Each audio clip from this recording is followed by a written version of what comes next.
You can make more money in a few minutes of negotiating than what takes years to make.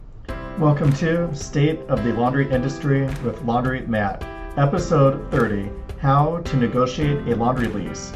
Increase your BATNA. Negotiating a good lease is so important for the health of your business. The number one tool to negotiate a good lease is being able to walk away.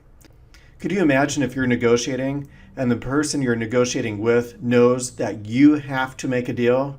You're in a really bad position. If you're buying a laundromat, the laundromat you're buying is only as good as the lease. Because if it expires in 1 to 3 years, you need to negotiate that now.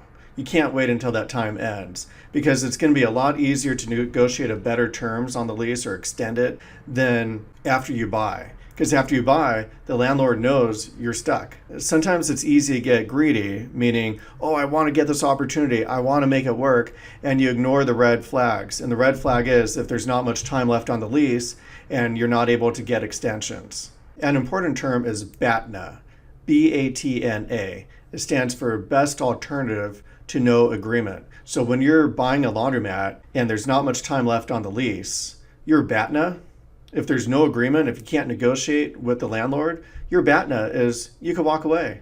Take it or leave it. As long as you can walk away, you're in a much better negotiating position than after you make the purchase.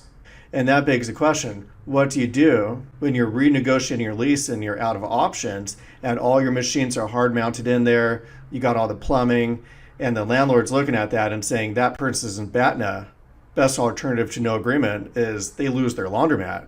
They know they've got you, and it's going to be hard to negotiate from a position of strength. One way of increasing your BATNA is pickup and delivery. If the landlord sees that you've got all this business with pickup and delivery, and you could take that business wherever you want, and it's not hard mounted into that location that the landlord owns, you've got a strong BATNA. I've even seen it where somebody has not much time left on their lease. The future's uncertain. The landlord doesn't want to negotiate right now. I've seen laundry owners purchase a second laundromat and they start doing production over there. Not only are they increasing their BATNA, but now they're able to create value immediately at that second location. So as their operations expand, they're now in a better position and they're not going to sleep at night wondering, is my business, is it going to end when the lease ends? And I've also seen a number of landlords who, at the end of the lease, become laundry owners. But the landlord might just see it as a bunch of vending machines that are just accepting people's money 24/7. So it behooves you to have a business that expands beyond the bricks and mortar. If the landlord shuts down or takes over the business, what happens to your in-store business? Gone. What happens to your wash and fold where people drop it off in-store? Gone. But with a pickup and delivery, that's a brand that is not tied down to a location. The landlord can't take over your pickup and delivery business, and you own that, and you can take that with you.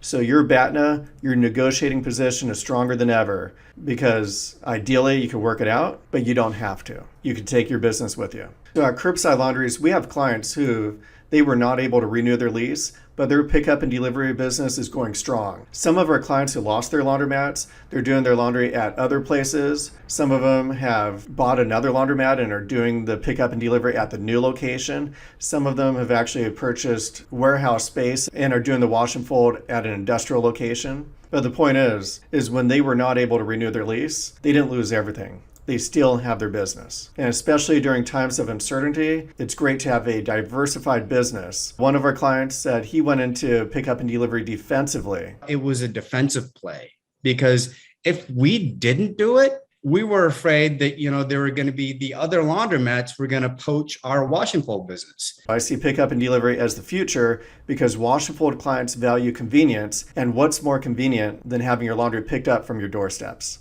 You want to get as close to your customer as possible with nothing in between. And that includes not having a landlord get in between you and your customer. I've seen so many laundry owners stop investing in their business because they only have 1 or 2 years left on their lease.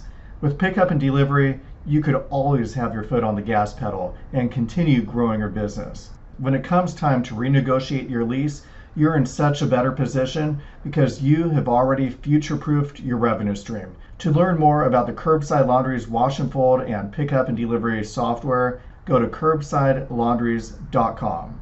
You cannot take a chance with laundry software written by people who don't know the laundry business. With Curbside Laundries, we have hundreds of successful clients making tens of thousands of dollars per month.